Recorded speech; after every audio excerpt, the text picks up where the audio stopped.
We want to integrate cos squared theta with respect to theta. If we have an even power of a sine or a cos, we need to use a trigonometric identity.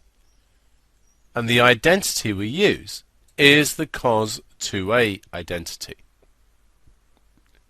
Cos 2a can be one of three things.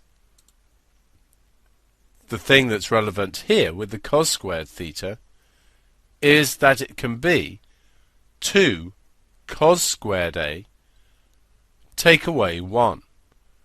Rearranging this gives us 2 cos squared a is the same as cos 2a plus 1, and then dividing by 2, cos squared a is the same as a half of cos 2a plus 1.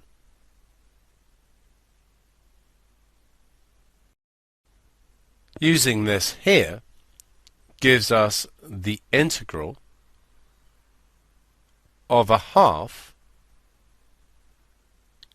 cos 2 theta plus 1 with respect to theta. The half is just a constant, so we can take that in front of the integral. And we have the integral of cos 2 theta plus 1 with respect to theta. If we integrate cos, we get sine. Remember, the inside function here is 2 theta, and if we differentiate that, we get 2. Since we're integrating, we divide by the differential of the inside function. So we get a half of sine 2 theta. If we integrate cos, we get sine, and then we divide by the differential of the inside function. Dividing by 2 and multiplying by a half are the same. If we integrate 1 with respect to theta, we just get theta.